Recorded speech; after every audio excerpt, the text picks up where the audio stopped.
Geneviève Gamère, adjointe au maire à la commune de Goyave en charge de l'action sociale et de la solidarité et vice-présidente du CCAS. C'est dans le cadre de cette délégation que je me suis retrouvée au matin du 17 septembre, suite au passage de la tempête Fiona, en plein dans l'action pour soutenir et accompagner les personnes sinistrées. Donc, dès le 17 septembre, nous avons fait un appel aux dons et à la solidarité de la population. Les associations, les habitants, tous ont répondu présents. Nous avons aussi pu recevoir des dons, notamment au travers de Partageance, une association nationale. Cette association, dès le mois de septembre, a pris contact avec nous et nous a soutenus dans cette action. Plus de 93 familles ont pu recevoir des dotations. Dans notre action avec cette association, nous avons eu à accompagner les familles en les aidant à se rendre sur le portail de l'association, à s'inscrire, parce que vous le savez, le numérique n'est pas l'affaire de tous. Nous tenons à remercier l'ensemble de la population, l'ensemble des associations, l'ensemble des partenaires qui se sont mobilisés et ont apporté cette action de solidarité, ont apporté ce soutien à la population de Goyave. Nous leur disons merci. Dans la nuit du 16 au 17 septembre 2022, la Guadeloupe et plus singulièrement Goyave ont été durement frappés par les effets de la tempête Fiona, avec les pluies diluviennes qui ont suivi cet événement météorologique. La population a été particulièrement choquée, et cela est parfaitement compréhensible. La rivière est sortie de son lit avec un torrent dévastateur, a traversé les maisons, que ce soit les appartements ou les villas. Chacun a vécu cela comme un véritable drame. Et il ne s'y attendait pas. Il fallait penser à une chose, c'est de sauver les enfants, se sauver soi-même. Aller dans les étages, se faire aider par d'autres personnes. J'ai lancé ce soir-là, sur les ondes d'une radio locale, un appel aux jeunes pour leur dire, au péril même de leur vie, d'aller aider celles et ceux qui étaient coincés dans les appartements et qui risquaient de se noyer, tout simplement parce qu'on avait une déferlante. L'impact sur le plan matériel, il est évident. Des ponts ont été détruits, 5 ponts ont été soit fragilisés, soit complètement détruits par les effets de cette tempête, et notamment par cette crue torrentielle, centennale comme elle a été qualifiée. Mais il y a aussi l'impact humain. C'est un vrai désastre psychologique sur la population, sur les aînés, sur les enfants. Il va falloir reconstruire tout cela, que nous prenions le temps qu'il faut pour écouter, pour agir et pour redonner de l'espoir à une population qui a tant vécu.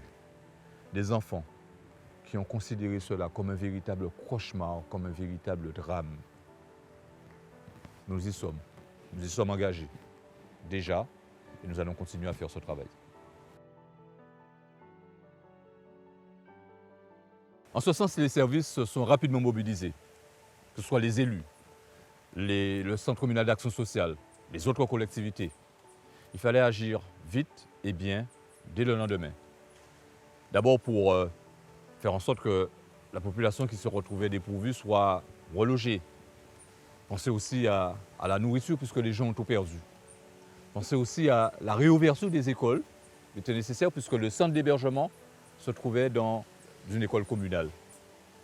Pensez aussi à faire l'inventaire de tous les dégâts, de tous les biens qui ont été perdus, pour mobiliser les services ministériaux, gouvernementaux, mais mobiliser également les services préfectoraux.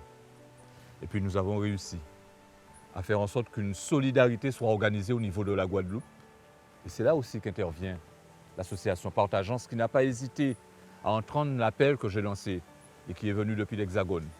Porter main forte, faire preuve d'humanisme et de solidarité envers une population sinistrée, meurtrie dans sa chair, et dont certains ont tout perdu.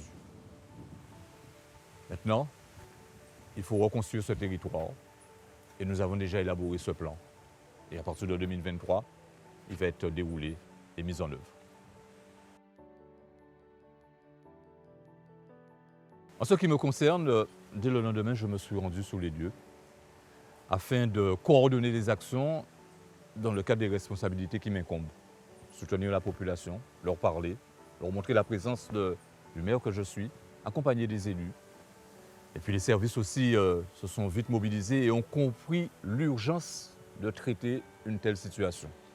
À l'avenir, il nous faudra mieux anticiper le passage de tels phénomènes et surtout de bien communiquer sur les dangers que cela représente auprès de la population afin qu'elle soit préparée. Quoiqu'elle le soit déjà dans le cadre de procédures d'ouragan, mais sur des phénomènes pluvieux comme une tempête où on ne se rend pas compte véritablement du danger, il va falloir que les gens se disent que dorénavant, tout est possible, tout est dangereux. Tout nécessite que nous puissions agir et anticiper. À l'avenir aussi, il faudra que nous puissions tenir compte de cet environnement particulier avec ce changement climatique. À l'avenir, il nous faudra penser à aménager notre territoire autrement, à éduquer notre population autrement. Il faudra que nous puissions tenir compte de cet environnement. N'oublions jamais que l'homme doit protéger son environnement pour se protéger lui-même. Un grand merci à l'association Partageance et à ses dirigeants qui, prenant conscience de la médiatisation de ce phénomène, et notamment pour la Guadeloupe et singulièrement pour Goyave, a pris contact directement avec moi pour me dire qu'ils sont prêts à faire preuve de solidarité et d'humanité vis-à-vis de la population. Les dirigeants se sont déplacés, ont pris contact sur place avec les entreprises locales et ont aidé 90 familles à être rééquipées, a aussi pris le temps de passer voir les gens et leur parler parce qu'ils ont cette pratique de la catastrophe naturelle, notamment dans le sud de la France. Partageance a été d'un grand secours, un bon coup de main, comme on dit en créole, un bon coup de main.